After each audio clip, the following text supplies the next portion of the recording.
Hi నమస్తే welcome to healthy food life style. నేను మీ సుమాని. ఈరోజు మన లైఫ్ స్టైల్లో మల్టీగ్రెయిన్ ఇడ్లీ ఎలా వేసుకోవాలో చూద్దాం. మకానా అండ్ ఓట్స్ తోటి. ముందుగా మనం ఇలా మల్టీగ్రెయిన్ ఓట్స్ని ఒక పావు కప్పు వరకు తీసుకోవాలి. ఒక పావు కప్పు వరకు పెసరపప్పు, ఒక పావు కప్పు మినపగుండ్లు, ఒక పావు కప్పు పూల్ మకానా, వీటిని తామర గింజలని కూడా అంటారు. కొన్ని నీళ్ళని వేసుకొని 1 లేక 2 సార్లు శుభ్రంగా కడుక్కోవాలి. ఈ నీళ్ళన్నీ వంపేసి మరికొన్ని నీళ్ళని వేసుకొని 4 లేక 5 గంటల పాటు వీటిని నానబెట్టుకోవాలి.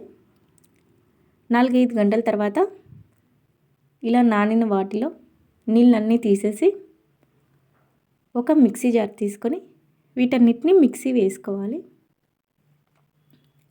ఇలా మొత్తం అన్ని మిక్సీలో వేసుకున్నాక కొన్ని నీళ్ళని వేసుకొని మూత పెట్టుకొని మెత్తగా గ్రైండ్ చేసుకోవాలి.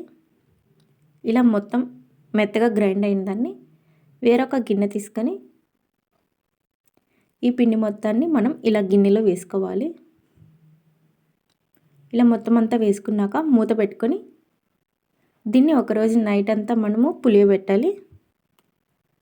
నెక్స్ట్ డే మార్నింగ్కి పిండి పులిచింది. ఇక దీంట్లో మనం కొద్దిగా సాల్ట్ని వేసుకొని గరిటెతో మొత్తం అంతా ఇలా మిక్స్ చేసుకోవాలి. ఇక ఇడ్లీ ప్లేట్లలోకి ఇడ్లీలాగా వేసుకోవాలి. మొత్తం అన్నీ వేసుకున్నాక గ్యాస్ ఆన్ చేసుకొని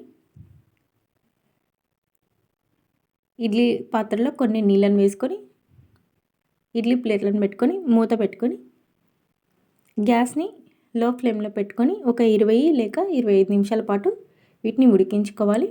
ఇలా ఉడికిన వాటిని ఇలా ప్లేట్లోకి తీసుకొని సర్వ్ చేసుకోవాలి. మనం ఎటువంటి రవ్వ వాడకుండా ఇట్లా హెల్తీగా ఓట్స్ అండ్ మకానాతో పిల్లలకి హెల్తీగా ఇలాంటి ఇడ్లీ పెట్టినట్లయితే ఆరోగ్యానికి కూడా చాలా మంచిది.